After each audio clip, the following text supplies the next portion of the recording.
જય માતાજી મિત્રો, મારી જયદીપ ઝાલા ચેનલમાં તમારા બધાનું હાર્દિક સ્વાગત કરું છું। મિત્રો, ચેનલમાં પહેલી વાર હોય તો લાઈક શેર સબસ્ક્રાઈબર કરી નાખજો। તો મિત્રો, આજે આપણે જાણીશું લીલી પરિક્રમા વિશે કે લીલી પરિક્રમા ક્યારે શરૂ થવાની છે અને ક્યારે પૂરી થવાની છે। તો મિત્રો, આના વિશે હું તમને જણાવું એ પહેલાં ચેનલમાં પહેલી વાર હોય તો લાઈક શેર સબસ્ક્રાઈબર કરી નાખજો। લીલી પરિક્રમા કારતક સુદ 11ના દિવસે શરૂ થાય છે અને પૂનમના દિવસે પૂર્ણ થાય છે। વર્ષ 2025માં લીલી પરિક્રમા 2 નવેમ્બરના રોજ શરૂ થશે। કારતક સુદ પૂનમ 5 નવેમ્બર રોજ છે। સામાન્ય રીતે લીલી પરિક્રમા નિરાધાર સમય કરતાં 1-2 દિવસ વહેલા શરૂ થઈ જાય છે। ગિરનારની લીલી પરિક્રમા માત્ર એક પદયાત્રા નથી, પરંતુ તે 33 કરોડ દેવતાઓનું તપનું પૂર્ણ આપતી એક આસ્થાનું યાત્રા છે। આ યાત્રામાં ગુજરાત ઉપરાંત રાજસ્થાન, મહારાષ્ટ્ર અને મધ્યપ્રદેશ સહિતના રાજ્યોમાંથી લાખો શ્રદ્ધાળુઓ આવે છે।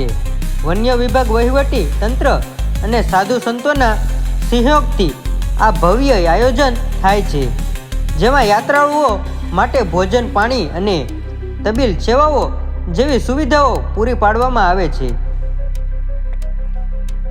પરિક્રમાનો 36 કિલોમીટરનો રૂટ અને તેના મુખ્ય પડાવો।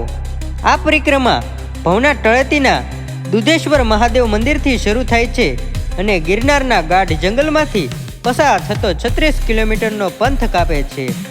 આ રૂટ પર કુદરતી સૌંદર્યની સાથે સાથે અનેક ઐતિહાસિક અને ધાર્મિક સ્થળો આવેલા હોય છે। પરિક્રમામાંથી અને રાત્રિ રોકાણ અને ભોજન માટે ઠેર ઠેર અન્નછત્ર અને આરોગ્યની સુવિધાઓ ઉપલબ્ધ હોય છે। પહેલો પડાવ ભવનાથ તળેટીથી 12 કિલોમીટર દૂર આવેલી ઝીણા બાવાની મઢીએ થાય છે અને બીજો પડાવ ઝીણા બાવાની મઢીએથી 8 કિલોમીટરના અંતરે આવેલી માળવેલ થાય છે।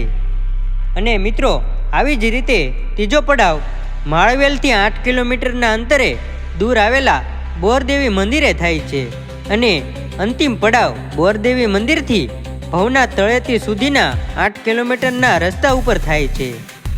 પરિક્રમાના રૂટ પર 3 ઘોડીઓ આવેલી છે, જે ચઢાણ અને ઉતરાણના કારણે ઓળખાય છે।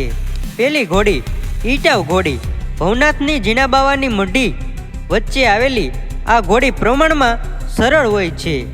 બીજી ઘોડી માળવેલ ઘોડી, આ ઘોડી ઈટાવ ઘોડી કરતાં વધુ આકર્ષક અને પથરાવાળી હોય છે।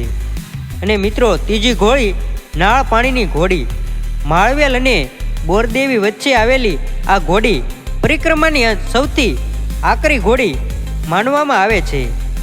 તો મિત્રો, આ હતો લીલી પરિક્રમા વિશેની માહિતી। તો મિત્રો, તમને આ વિડીયો કેવો લાગ્યો મને કોમેન્ટ દ્વારા જણાવજો અને વિડીયોમાં પહેલીવાર હોય તો લાઈક શેર સબસ્ક્રાઈબર કરી નાખજો। મિત્રો, આવા ને આવા વિડીયો જોવા માટે આપણી ચેનલને સબસ્ક્રાઈબર કરો અને મળીએ નવા વિડીયોમાં।